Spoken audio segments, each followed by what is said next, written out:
If I throw out the word environment, what are the top 3 things that come to mind, quick? And of course, there's no right or wrong answer. And then I'll usually just do a quick round robin to see what some of the answers were. And it's funny, whether it's before graduate, PhD students, public health students, healthcare professionals, policymakers, it doesn't matter. 9 times out of 10, you'll hear about, of course, air, water, plants, trees, all kinds of wonderful things. You might hear about animals. You rarely hear humans come to the top 3. When folks talk about environment. And I just want to implore upon you, this continues to be the nexus of my work. The connection or disconnection that we still face in this country in particular, with folks understanding that the environment that we spend a majority of our time in, our indoor environment, our built environment, our chemical, our biological environment, all have a direct response, positive and or negative, on our health and well-being. And our children today may be the first generation to see shorter life expectancies than the parents before them. Children are very different. They suffer more harm from environmental exposures, generally speaking. There's a latency effect when it comes to kids. Also, what are kids doing? Their behavior patterns, they're on the ground as they should be. They're exploring. They should be. They're putting their hands in their mouth. Unfortunately, that's another route of exposure to childhood lead poisoning. There is no reason in this country, with the resources that we have, that we still have 1 child with elevated blood lead. There's just no reason. There's no more new science that could come out to show us. We know exactly where the culprits are. Highest incidence is still through the old lead-based paint. And anyone that's seen a lead-poisoned child, it's very unfortunate. It's not a death sentence, but it's a much more challenging life that child had to endure. We must do much better than what we're doing. Pregnant moms are extremely important. Even women looking to become pregnant are extremely important in this course of work, because what they are exposed to, we do know lead, for example, can be passed through the blood. We do know that breast milk, unfortunately, can pass some of these toxins. So prenatal all the way through a child's birth and beyond is extremely important. But the respiratory systems, the musculoskeletal systems, neurological systems are all still very much developing, even into the toddler years. So these are all critical windows of opportunity here and risk. We're now looking at chronic conditions like the overweight obesity epidemic, which is a true epidemic, the asthma epidemic. We have no handle on this still. So we know we're dealing with, again, just for example, obesity, but yet still hunger in children. Since the 60s, the rate has tripled for children. Since the 60s, 1 in 6 children are considered obese, not just overweight, obese. And again, the health implications that come with that. We're seeing juvenile diabetes being diagnosed at 10 and 11 years old, high blood pressure, and all these other normally adult onset diseases happening in our young kids, and what that means for the rest of their lives and the challenges they have. But the poverty piece, we can't ignore the poverty piece. These are all connected here. And here's also where we start getting into the health disparities pieces as well. We tend to find those communities that have lower social economic means tend to have the higher rates of lead poisoning, the higher rates of asthma, and the severity of it, where they're going to the ER to treat asthma episodes. And asthma, in this country, it's the 3rd leading cause of hospitalization among children under age 15. It's the #1 chronic illness among children. It's the #1 reason for school absenteeism. For those children that are not homeschooled, if they have a hard time even getting to school, imagine the fate there as far as their connection to education and falling behind and really kind of feeling out of the loop. This graph here comes from the Pesticide Action Network of North America. You see the trends are all going the opposite way of what we would like to see in this day and age. They're all going the wrong way. Developmental disabilities are on a huge increase. Autism spectrum disorder, childhood cancers, diabetes, and again, the obesity and overweight epidemic. So just to get into some of this, the leading cause of disease-related childhood death in the United States is now cancer.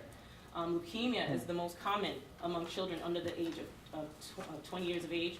And among children ages 19 or younger, cancer incidence rates continue to rise at a 0.6% interval each year. If any of us were to take a hair, blood, urine sample right now, unfortunately, we have a toxic soup going on. Unfortunately, that's just the way it is in our bodies. There's multiple chemicals that we are now exposed to. Kids are no different. So to be looking at chemicals individually, again, is totally backwards, and it's a waste of research dollars.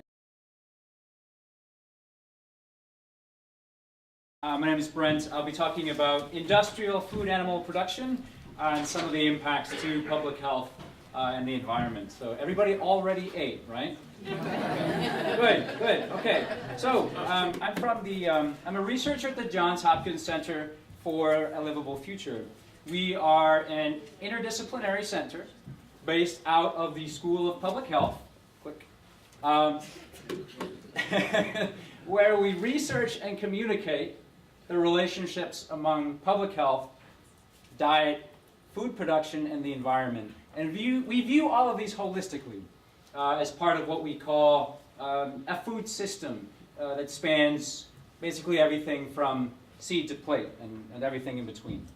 So I find inspiration from my work in the words of farmer, poet, and author Wendell Berry, who said, "How we eat determines, to a considerable extent, how the world is used," referring in part to the influence of consumer demand, what we eat, on agricultural practices, and then the downstream effects, either beneficial or harmful, upon the environment and on public health. So that's probably not something that Pac-Man ever had to worry about, but we do. To give you an overview, to illustrate some of these public health concerns, I thought I would highlight just a small sampling of the public health and environmental impacts associated with industrial food animal production. So just to kind of give you a scope of animal production in the United States, at any given moment there are 2 million animals in the United States that are being raised for food. So they outnumber us by 7 to 1.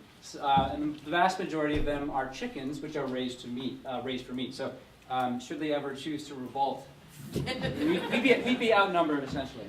And so the scale of production is fueled in large part by the fact that Americans are among the largest per capita consumers of animal products, meat, milk, and eggs, in the world. So, how did we get here?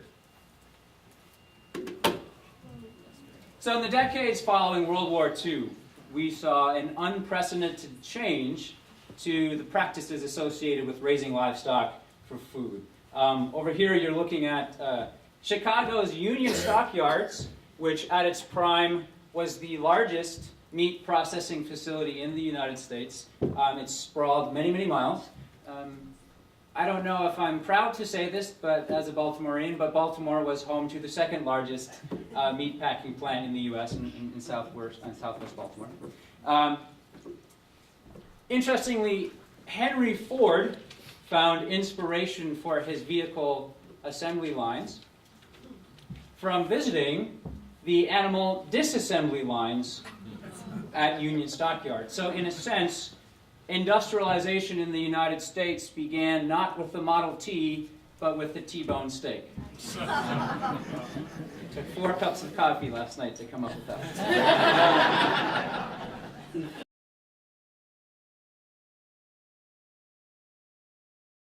I sit on the Environmental Matters Committee, and that's the committee that handles all the legislation that deals with hydraulic fracturing.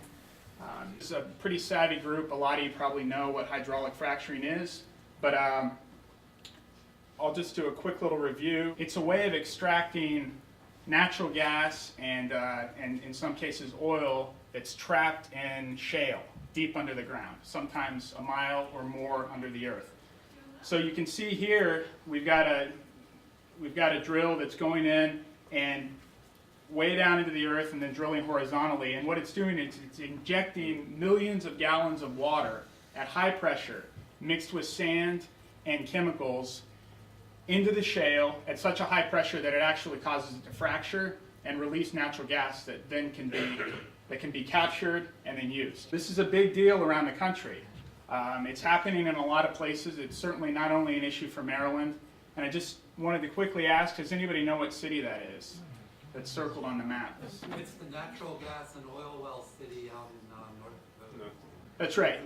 So it's not an actual city. That should be plains out there, but it just gives you an idea of how much of this is going on in some areas.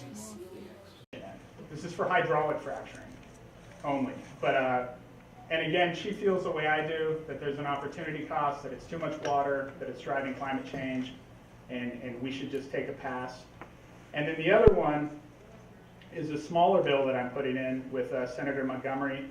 This would ban the storage of fracking wastewater. And right now we're not fracking, but there have been instances where fracking wastewater from Pennsylvania has come into Maryland. In 2011, you can Google this. There was fracking wastewater that ended up in the Susquehanna River. So this is trying to address out-of-state wastewater from coming into Maryland, whether or not we decide to frack here. So that's kind of what's going on, and thanks for coming out. Thanks for listening. If you have any questions afterwards.